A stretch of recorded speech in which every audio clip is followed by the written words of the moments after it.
വിശേഷണങ്ങൾക്ക് അതീതനായ ഒരു മഹാപ്രതിഭയായിരുന്നു. ഇത് ശബ്ദം വന്നിടയ്ക്കല്ലേ? ഫോൺ ഓഫ് ചെയ്യൂ. നമുക്കിനി റിപ്പീറ്റ് ചെയ്യാൻ പറ്റത്തില്ല. കൊണ്ട് പറയാം. ഫോൺ ഓഫ് ചെയ്യൂ.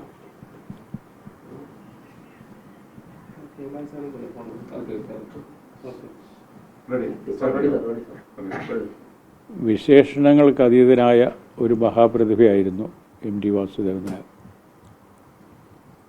എം ടിയെ ഞാനെന്നും കണ്ടിട്ടുള്ളത് ഒരു ജ്യേഷ്ഠ സഹോദരനായിട്ടാണ്.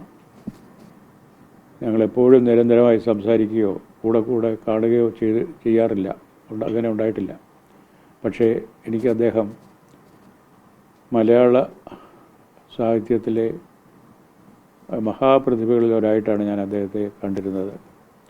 എന്ന് മാത്രമല്ല, അദ്ദേഹം എല്ലാ കാലത്തും ഞാൻ അദ്ദേഹത്തെ അറിയാൻ തുടങ്ങിയ കാലം മുതൽ, അദ്ദേഹം ഒരു എഴുത്തുകാരൻ എന്നുള്ള നിലയിൽ അദ്ദേഹത്തെ ശ്രദ്ധിക്കാൻ തുടങ്ങിയ കാലം മുതൽ ഒരു എഴുത്തുകാരൻ്റെ അന്തസ്സും ഗരിമയും അതുപോലെ പുലർത്തിയിരുന്ന ഒരാളായിരുന്നു. അങ്ങനെയൊക്കെ മലയാളിക്കും മലയാള സംസ്കാരത്തിനും അങ്ങേയറ്റം സംഭാവനകൾ തൻ്റെ ജീവിതം കൊണ്ടും തൻ്റെ എഴുത്തുകൊണ്ടും നൽകിയ, എഴുത്തെന്ന് പറഞ്ഞാൽ അത് വളരെ വിശാലമായിട്ടുള്ള വളരെ വിവിധങ്ങളായ മേഖലകളിലെ എഴുത്ത് തന്നെയാണ്. അതിനെ ഒരു കഥയെഴുത്തായോ നോവലിലോ മാത്രം നമുക്ക് നിജപ്പെടുത്താവുന്നതല്ല. മറിച്ച് സഞ്ചാര സാഹിത്യം ഉൾപ്പെടെ എഴുത്തിനെ പറ്റിയുള്ള എഴുത്തും അദ്ദേഹം ഒരു സമയം കിളിവാതിലൂടെ എന്നൊരു പങ്ക്തി മാതൃഭൂമിയിൽ എഴുതിയിരുന്നു. അതൊക്കെ ലോക സാഹിത്യത്തെപ്പറ്റി നമ്മുടെ മലയാളിക്ക് അറിവ് കൊടുക്കുന്ന, കൃത്യമായിട്ടുള്ള വിവരങ്ങൾ നൽകുന്ന ഒരു പങ്ക്തിയായിട്ട് എനിക്ക് തോന്നിയിട്ടുണ്ട്. അത് അങ്ങേയറ്റം വായനക്കാരെ ഏറ്റവും അധികം ശ്രദ്ധിച്ച ഒരു പങ്ക്തി കൂടിയായിരുന്നു.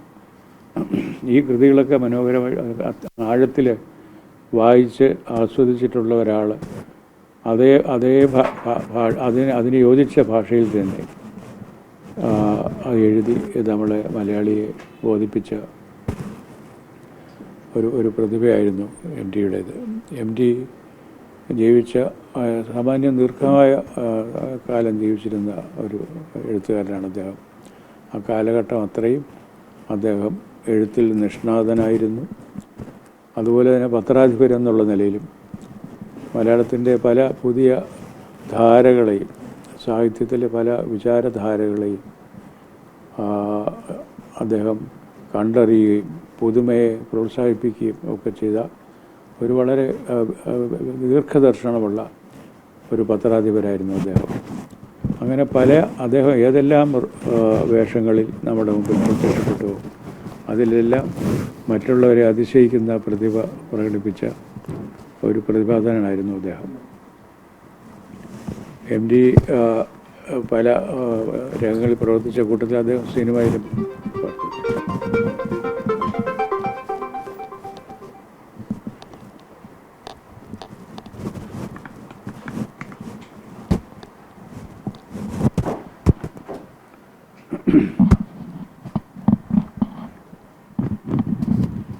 അദ്ദേഹം പ്രത്യേകം എടുത്തു പറയേണ്ട പ്രവർത്തിച്ച ഒരു പ്രത്യേക രംഗമാണ് സിനിമയുടേത്. എത്രയോ സിനിമകളുടെ എണ്ണം പറയാൻ നിവൃത്തിയില്ല, അത്രമാത്രം സിനിമകൾക്ക് അദ്ദേഹം കഥയും തിരക്കഥയും സംഭാഷണവും ഒക്കെ എഴുതി.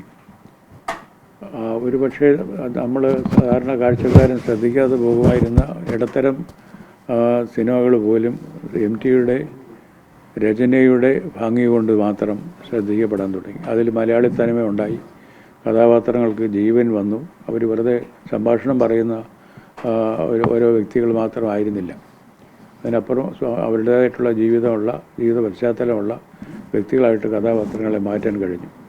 അതിൽ പുരാണ കഥകളായാലും വീരകഥകളായാലും അല്ലെങ്കിൽ നമ്മളിന്ന് ജീവിക്കുന്ന സാധാരണക്കാരുടെ ജീവിതമായാലും അതിലെല്ലാം തന്നെ വളരെ സൂക്ഷ്മമായിട്ടുള്ള അദ്ദേഹത്തിൻ്റെ ദർശനം, അദ്ദേഹത്തിൻ്റെ ഉൾക്കാഴ്ച ഈ സിനിമകളിൽ കൊണ്ടുവരുവാൻ അദ്ദേഹത്തിന് കഴിഞ്ഞു.